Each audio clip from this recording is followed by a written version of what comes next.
पीले दांत वाली बहू। रंजना कभी ब्रश नहीं करती थी। उसे कितनी बार उसके माँ बाप ने डांटा, लेकिन उसका कोई असर उस पर होता ही नहीं था, जिस कारण से उसके दांत पीले पीले हो जाते हैं। शादी के बाद। अरे बहू, वैसे तो तुझ में कोई कमी नहीं है, पर तेरे दांत इतने पीले कैसे हैं बेटा? कैसे है मतलब? कोई सर्जरी थोड़ी ना कराई है। वो तो क्या नाम, मैं ब्रश नहीं करती थी तो पीले हो गए। अब क्या करूं? आप कहें तो लाल करवा लूं या फिर काले? यार ये क्या है, क्यों माँ से लड़ रही हो? लड़ रही हूँ? अरे मैं लड़ रही हूँ या ये बोल रही है कि दांत पीले हैं, पीले। अरे तपस्या थोड़ी ना की है इन्हें पीले करने के लिए। बकायदा ब्रश नहीं किया है 20 साल तक, तब जाकर। छी, कैसी बात कर रही हो? ये उस वक्त तो पीले नहीं थे जब हम लोग तुम्हें देखने आए थे। अरे तब साफ करवा लिया होगा डेंटिस्ट के पास जाकर। अब देखो कैसे पीले पीले लग रहे हैं। रंजना सास की तरफ गुस्से से देखती है। फिर शुरू हो गई पीले पीले पीले। अरे पीले तो तब भी थे जब मेरे हाथ का रसगुल्ला उड़ा उड़ा कर खा रही थी और बोल रही थी, लड़की नहीं गुणों का खजाना दे रहे भाई साहब आप। खैर, अब वो लोग करते भी तो क्या करते, पीले दांत वाली बहू पल्ले पड़ी थी तो झेलना तो था ही। एक दिन कीर्तन में रंजना गाना गा रही थी। अरे कमला बहन, माँ का द्वार है, यहाँ तो सब शुद्ध होकर आते हैं, फिर अपनी बहू को ब्रश भी नहीं करवाती तुम। दूर से पीले पीले दांत भक्ति में बाधा उत्पन्न कर रहे हैं। अरे कोई 2 साल की बच्ची थोड़ी ना लेकर आई हूँ मैं बहू बनाकर। अच्छी खासी लड़की है, अरे कैसे करवाऊं ब्रश? ये तो उसे खुद करना चाहिए ना। अब माँ बाप तो इसके जैसे तैसे निपटा दिए, ये नहीं सोचा कि सास कैसे संभालेगी। सास बहू को लेकर घर आ जाती है, लेकिन सोच लेती है कि अब इसे लेकर कहीं नहीं जाएगी। अगले रोज बहू कहती है, अरे क्या हो गया, मंदिर नहीं जाना क्या? कीर्तन का वक्त हो रहा है। मेरी मधुर वाणी से कान्हा जी जागते हैं और सोते हैं। आप तो जानती है ना उनकी भक्ति में कितना मन लगता है मेरा। वो क्या है ना, तबीयत ठीक नहीं लग रही है मेरी, आराम करूंगी मैं। तबीयत ठीक नहीं लग रही? अभी तो मिथुन के गाने पर नाच रही थी आप, और अब बोल रही है कि तबीयत ठीक नहीं लग रही। अरे भक्ति में मन लगा लो सासू माँ, ऊपर जाना है, क्या मुंह दिखाओगी आप? हाँ? सास को बहू की बात पर गुस्सा आ जाता है। मैं क्या मुंह दिखाऊंगी, इसकी चिंता तो ना कर, समझी? अपने मुंह की चिंता कर, जो ये पीले पीले दांत लेकर हर जगह पहुंच जाती है। पता है लोग कितना मजाक बनाते हैं। ना जी ना, मैं नहीं जाना कहीं तेरे साथ। तो ये बात है। कोई ना, मत जाओ, मैं अपने कमरे में ही बैठकर भक्ति कर लूंगी। ऊपर वाला दांत थोड़ी ना देखता है, मन देखता है, भावना देखता है। और अरे बस बस, तू सब कुछ दिखा, बस ये सफेद चमकदार दांत ना दिखाना किसी को, है? जा यहाँ से। बहू को सास की बात का कोई फर्क नहीं पड़ता, वो तो जैसी थी वैसी ही रह जाती है।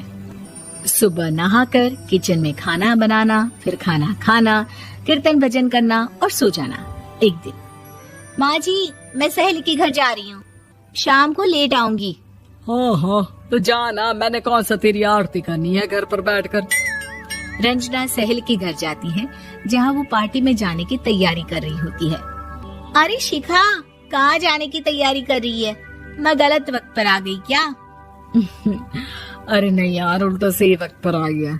मैंने ये साड़ी और ज्वेलरी निकाली है यार, शाम को इनके ऑफिस की एक पार्टी में जाना है। बताना कैसा लग रहा है ये सब? नहीं यार, इस ड्रेस के साथ तो वो वाली ज्वेलरी अच्छी लगेगी। हाँ हाँ सही बोल रही है, मैंने ध्यान ही नहीं दिया। वैसे तो हमेशा से मस्त फैशन सेंस रखती है। तो बड़ा जाती होगी ना पति के साथ पार्टी में। रंजना कुछ नहीं बोलती, बस सोचती है कि यार काश ये बात सही हो जाती, पर मैं क्यों नहीं जाती पार्टी में? क्या इन लोगों की कोई पार्टी होती नहीं होगी? रंजना घर आती है और रात में पति से सवाल करती है, एक बात बताइए, आप मुझे किसी पार्टी में क्यों नहीं ले जाते? क्या आपकी यहाँ ऑफिस में पार्टी नहीं होती? पति बेचारा क्या कहता कि दांत पीले हैं तुम्हारे इसलिए। अरे कोई पार्टी होती नहीं हम लोगों के ऑफिस में, तो कहाँ से लेकर जाऊं? और मार्केट, मॉल, कहीं वीकेंड घूमना, कहीं तो। अरे यार सारे हफ्ते में एक छुट्टी मिलती है, तो सोचता हूँ कि आराम ही कर लूं। क्यों? रंजना मन मार के रह जाती है। पहले कभी सास के साथ मंदिर जाया करती थी, लेकिन वो भी सास ने ले जाना बंद कर दिया। घर बैठी बैठी रंजना बोर हो जाती है। तभी उसे आइडिया आता है और वो मायके जाने का सोचती है। सासू माँ, 2 दिनों के लिए मम्मी के घर जा रही हूँ। अच्छा ठीक है, आराम से जा। और हाँ, माँ से कुछ अच्छी आदत सीख कर आना कि कैसे शरीर के हर भाग की तरह दांतों की सफाई भी जरूरी होती है, समझी? शुरू हो गई ना आप। वो लोग आपकी तरह नहीं है कि छोटी छोटी बात का बतंगड़ बना दे। उन लोगों के लिए मैं मायने रखती हूँ, ना कि मेरे पीले पीले दांत। रंजना माँ को बिना बताए उन लोगों को सरप्राइज देती है, लेकिन जैसे ही वो दरवाजे पर पहुंचती है, अंदर देखती है कि घर वाले कहीं जा रहे होते हैं। अब माँ, काश रंजना दीदी के दांतों वाली प्रॉब्लम नहीं होती तो वो भी हम लोगों के साथ चलती ना बुआ जी की बेटी की शादी में। हाँ बेटा, लेकिन अब उसे कौन समझाए कि उसको उसके पीले दांत नहीं दिखते, लेकिन उसके आसपास के लोगों को कितना एम्बैरेसिंग फील कराते हैं। मुझे तो कितनी बार उसके स्कूल की टीचर ने शिकायत की कि उसके साथ कोई लड़की बैठना भी नहीं चाहती, और ना ही कॉलेज में कोई उससे बात करना चाहता था। लेकिन पता नहीं क्यों उसे ये बात समझ में ही नहीं आती। कोई कमी नहीं है उस लड़की में, बस यही कि दांत पीले हैं। वो तो भला हो जीजा जी और उनकी माँ का, जो दीदी को जैसी है वैसे ही रखा हुआ है। रंजना को अपने घर वालों की बात सुनकर बहुत दुख होता है।